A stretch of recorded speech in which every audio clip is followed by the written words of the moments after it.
Thank you, Chair Murray and Vice Chair Collins, and I certainly want to thank everybody on the panel that has come today.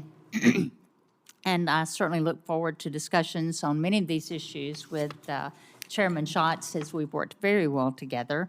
But today, however, I would like to focus on the looming farm crisis in this country.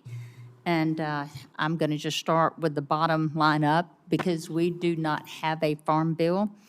It is absolutely essential that Congress provide emergency assistance for agriculture producers before the end of this year.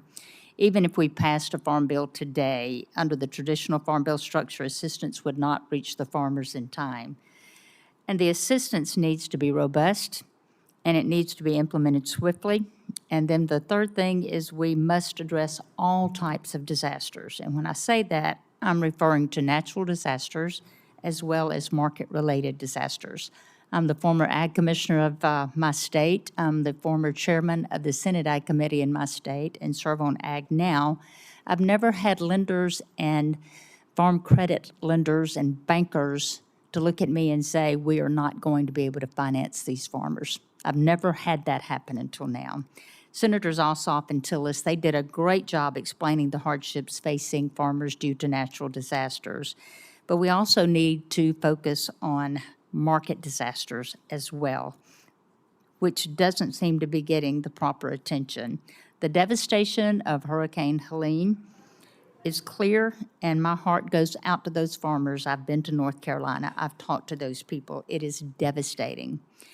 It's more difficult, however, to discern market-related challenges facing our farm country right now, and I'm talking about a very real crisis rooted in high input costs, rising interest rates, and low commodity prices.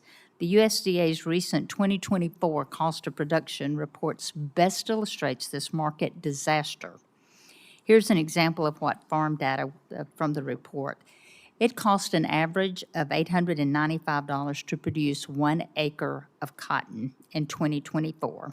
However, the average revenue generating from that same acre is $569.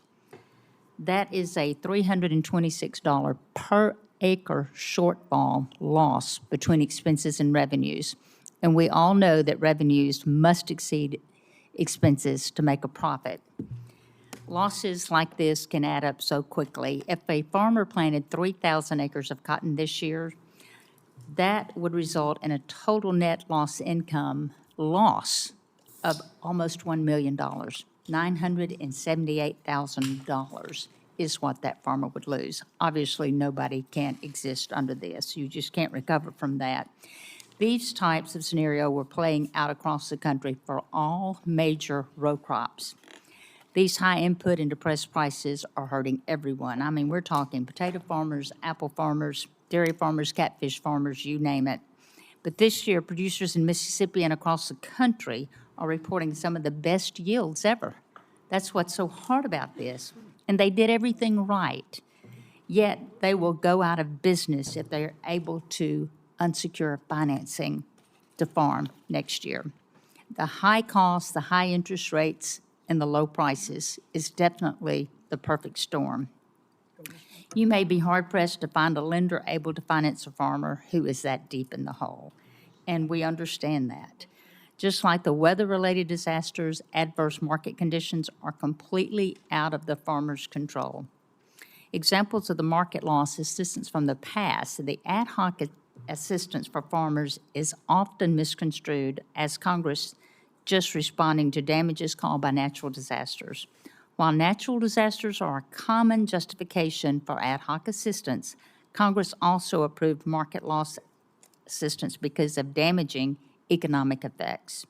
We most recently provided economic assistance to farmers in the CARES Act to offset economic disruptions caused by COVID-19. And there are many more examples of Congress doing so during times when crop prices were low. They do not have a safety net. We do not have a farm bill.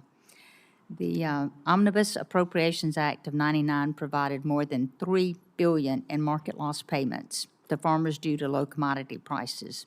The FY 2000 Ag Appropriation Bill provided $5.5 billion to compensate growers for the low market prices.